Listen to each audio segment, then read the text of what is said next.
Hey guys, okay, I'm back with some more wallpaper projects. After I finished the little book that I did, I had a bunch of paper left over, so I tried to think, what else can I make? So I had these coasters that I had originally decoupaged, and they just weren't my favorite. So I just kind of sketched them out, the size that I needed, and then I'm just going to cut the paper and stick it on. I didn't even paint the coasters. I did have some glitter on there that I kind of sanded off.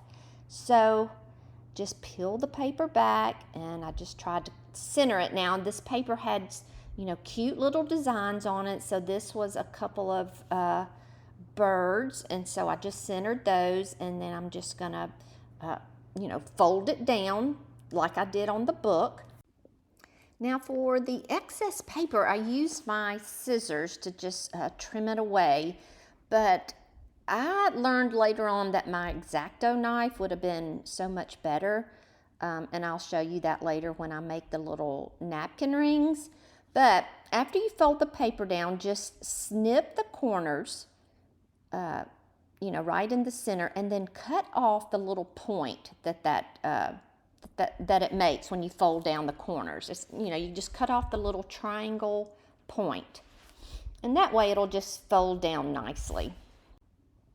So here's the one with the two little turtles, I think it was, and then this had a deer, and then those were the birds that I started with, and then another deer with a rabbit. Now, I've turned them over, and I'm just painting the back side with just some white chalk paint. This, it's not really necessary, but, it gives it a neater look. So I just did that with all 4 of the coasters. I actually put 2 coats on there, and then I just let it dry. So now, in order to actually use the coasters, I'm going to cover them with resin. Epoxy resin. So it comes in 2 parts, or it has 2 parts. There's a part A, which is the epoxy resin, and then there's a part B, which is the hardener. So you just mix these two by volume in equal amounts. So I'm using my little silicone cup, and I think I went up to the little 20 milliliter mark, and then for part B, I went up to the 40 milliliter. So that gives me 20 of each. So you stir that for 3 minutes, 3 to 4 minutes. It just depends. Read your instructions for, the manufacturer instructions. And then you just pour it out. Once you have it all mixed up, you pour it out, and I'm just gonna spread it with the little silicone stir stick that I have. You can also use your hands if you want to, with the gloves, of course. But it will self-level, so you don't have to get it perfectly spread out, but make sure that it's actually, that you have them setting on something that is level. Because, like I said, it will self-level, and so it will move with gravity. So if it's not level, your resin could run off. So, and I'm going to make sure that I cover all the sides and pop any of the bubbles that form on top of the resin. Now, the easiest way to do that is to use a heat gun and just run it over the tops of the coasters. You don't want to hold it too long in one place. Now, you will see the bubbles popping, and then you'll just cover it up and let it cure overnight. So after they cured, I decided that I wanted to add a little shimmer to the edges. So this is metallic paint by Paint Couture in the color Stardust. It is the most beautiful paint I think there is. It's not a silver, it's not a gold, it's kind of somewhere in between. But if you remember, I put silver transfers on that book I made, so I just thought I would kind of tie all my projects in together. All right, so the last thing that I did was just add some little cork self-adhesive cork to the bottom, you know, that way you won't scratch up your furniture. And then there they are. So they're so cute. I thought they turned out so well. And I'm loving that silver around the edges. Okay, let's see what else we can make. So I have these little couplings, which you can get in the plumbing department. It's just little PVC pipe attachments. So I'm just cutting out a strip of the paper that has an image on it that I want on the napkin ring. So I'm just wrapping that strip of paper around the coupling to see how much excess I need to cut off. And then I just, I pull the two pieces together and just snip off the excess. It's really that simple. And then you're just gonna peel the backing off and stick it on. So again, I just will pull a little bit off and make sure the image is straight and where I want it to be.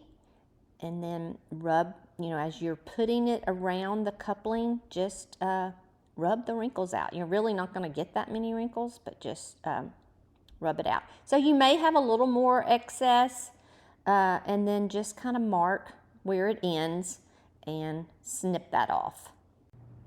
After making sure everything was laying down nice and flat, I took my XACTO knife and cut the excess around the top and bottom edges. Now this was so easy. I was amazed at how easily this just cut. So you just kind of get it started at the top, and then you can just slice actually the paper all the way around. So again, you just get it started, slice it down, and then peel around. So now you've got just a cute little napkin ring. But let's move on a little bit. Again, I want to tie this in to the other project. So I'm taking that same metallic paint that I used before, and I'm just rubbing it along just the top and bottom of each napkin ring. So I started out just by tapping it on there, and then I smooth it out. Now you'll want to do 2 coats to give it a nice coverage and a nice shimmer. So here's a close-up of the little deer and the rabbit and the little turtles. I also did some monkeys and then just a little floral one.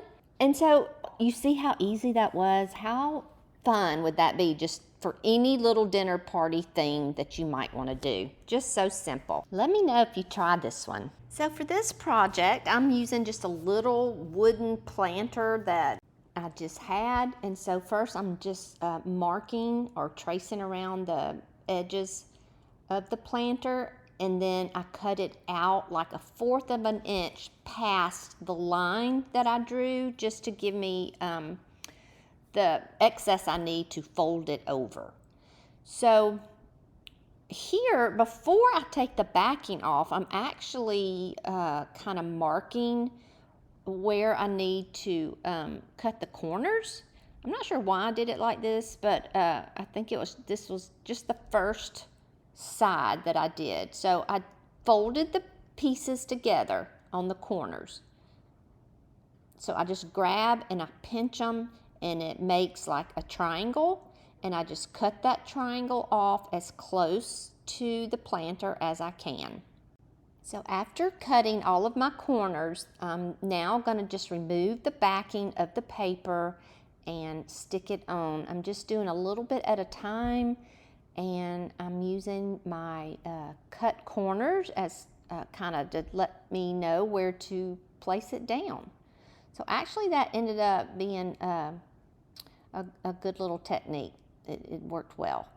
So then I'm just sliding out the rest of the backing and smoothing it out. Now this little planter was wooden and it had ridges all in it, so it's not really smooth, but it still turned out really well. So I'm just folding all the corners over. If there's any excess on the corners, I just cut them off, and then made sure that everything was laying down nice and flat before I moved on.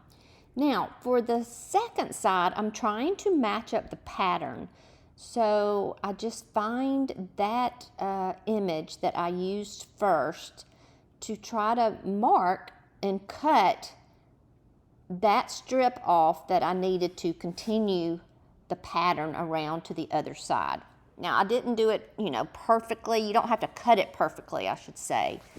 But so I'm cutting off here actually the part that's on that other side that I've already used. So this piece would be the continuation of that image. So I line it up as close as I can and remove the backing, and then I just piece it together like a puzzle. So you'll be able to see the design and know exactly where to lay it down and to just piece it right in there nicely. Once you have it aligned, you'll want to go ahead and press it down and then continue removing the backing and smoothing it out as you lay it down. Now to cut that excess off, I flipped it around and then just marked it with the backing, drew a line again to outline it, and then again I cut it like 1/4 of an inch outside that line and then just folded it over. Again, pinching the corners and cutting off the points, the triangles. So for this, where I folded over the edge, I just folded it over the whole piece and made a mark and then just cut along that line and folded everything down. So you'll just continue around the other sides doing the exact same thing, just trying to match up your design and cutting, all your corners. And when you're done, it should look something like this. So you can see my design goes all the way around, and that's it. You can be done right here. But I decided, like I did with the other ones, to kind of tie them all in with some silver. So I went with that Stardust paint once again, and using my finger, I just brushed it along that top edge there. Again, I used 2 coats and loved how it turned out. Again, it's not necessary, but I thought it was a nice touch. So let me know if you tried this one, and I'll see you soon. Bye.